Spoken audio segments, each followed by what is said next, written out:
Hello everybody and welcome back to RainBro Crafts. My name is Colton and today we will be making for you our fan edition of Pink Pony Club. This soap was part of our Dazzling Divas collection all the way back in May, and when we were coming up with a list for our fan favorites collection in December, this one was almost an immediate addition to it because it was so popular. No surprise. So stay tuned and watch us make this Pink Pony Club soap inspired by Chapel Roan. Alrighty, Zac is going to take away this Pink Pony Club for our 2024 Fan Favorites edition. This Pink Pony Club is 50% more pink and 50% more fabulous, so you're going to have to stay tuned and see how we made that possible.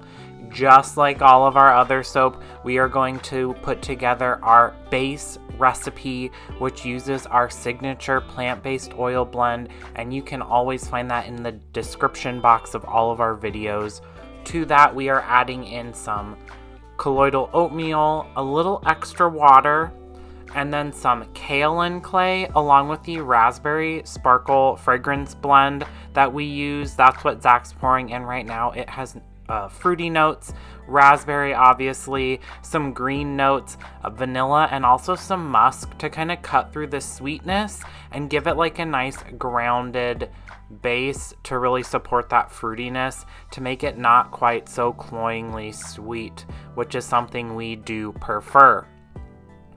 Once we have passed that through a mesh strainer there and scraped out all of those goodies to make sure there are no lumps and clumps, Zac is going to add in some mica as well. This is a nice kind of Merlot pinkish, like deep pink mica blend that we are using because this is going to be a double layered version of our Pink Pony Club, which is how it's actually 50% more pink than the previous versions we have made.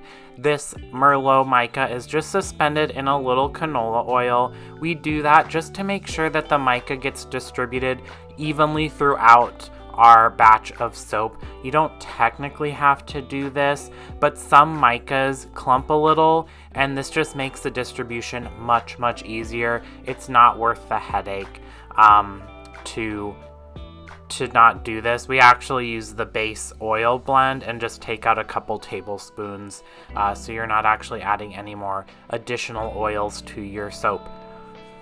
We will then blitz this up till it comes to a nice light trace and scrape off our stick blender there because we are done with it for the time being. We will be coming back to it because Zac is making a double batch of soap, but for now we can get that out of the way.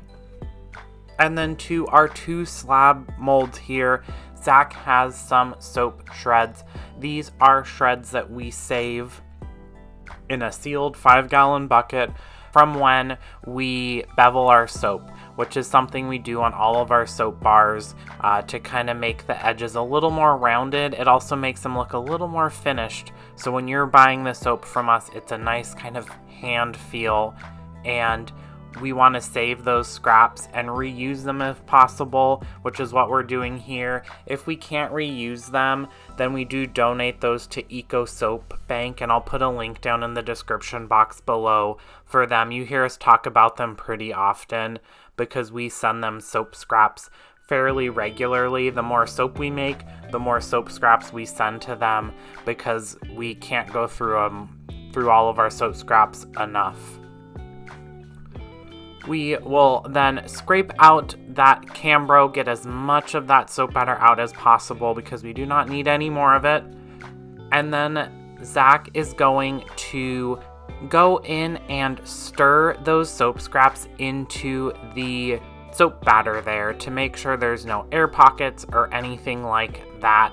This way you're not getting like a big cavern when you go to cut this specific type of soap. That's an issue when you're making these kind of like confetti type soaps, is if you have like a clump of the confetti, it can kind of like prevent the soap from getting into it. So we counteract that by 1, stirring the soap shreds in really well, and 2, when we do this, we use a slower moving fragrance oil so that we can stir really well.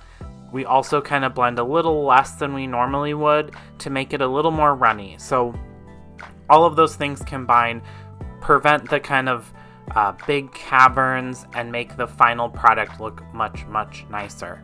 Once we have all that stirred together, we'll pour on a thin line of mica there, a nice Merlot mica, and then Zac is going to make another batch of soap. This is a light pink soap, kind of like a Tickle Me Pink, that Crayola crayon color. We'll blitz that up as well and scrape off the stick blender there because we are done with that. And we want to get all of that soap off of there because we want it all in the slab molds here. We will then use a scraper to break the fall of the lighter pink soap batter that we are putting in. The base layer is pretty well set up now, but we still wanted it a nice kind of crisp, clean layer between the dark Merlotish pink and the bottom and that lighter pink on the top that doesn't have those shreds in it. This is definitely like a arm workout to hold a pour pitcher full of the soap and also hold a scraper. It is definitely something that you need a little coordination for. So do keep that in mind if you're trying this kind of technique out. We will eyeball the soap batter into these slabs here. We want it to be pretty darn even between the two of them. We're pretty good at eyeballing the different levels in a slab mold because we make so much soap. But if you were concerned about having them nice and perfectly even, you could always weigh out your completed soap batter before you put it in these slabs to make sure that everything is nice and even. We're not necessarily that concerned with the evenness, but obviously all of our soap bars, we do want them to be generally the same size with as much or as little variance as possible. Once we have that soap evenly distributed between the slabs, we'll scrape out the container and get all of that soap batter out. There's not a ton left because this is a pretty thin soap batter that makes pouring much, much easier than like a thick soap batter where you kind of have to really scrape it out of the containers. But nonetheless, we want it all out of there. It just makes cleanup much easier and it makes the soap even more kind of fulfilling. We will then go in with some more of that like Merlotish colored mica and do a nice fine dusting on the top. This is by no means like a solid layer of mica like we've done it sometimes. We just wanted it a little extra color on the top. Zac will then go in with a chopstick and do some nice little swirls and twirls and things like that to kind of distribute that mica across the top and add a little additional kind of interest and zhuzh to the top of the soap bars. And we will just complete that over both slabs of soap so it's as like even looking as possible, it's as identical looking as possible.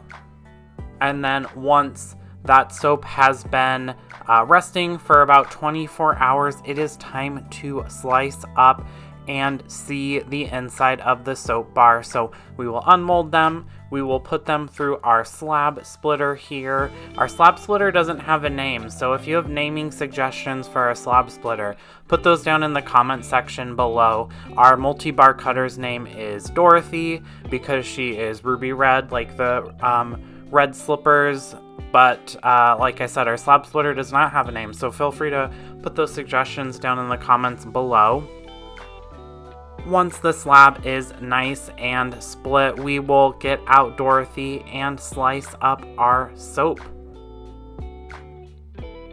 And we will get to see the inside of that bar, and that is what we were going for. It's a nice, pink, fun, fruity bar with an amazing fragrance oil. This fragrance oil is from Shea Company, which is one of our local suppliers that we get most of our bulk ingredients from. I'll link them down in the description box below. Definitely if you're in the like Portland area, it's nice to be able to go and pick up your order so you don't have to pay for shipping. But also it's a great company to work with, very informative, great products, all of that kind of stuff. But that is it. That is our Pink Pony Club Fan Favorites Edition for 2024.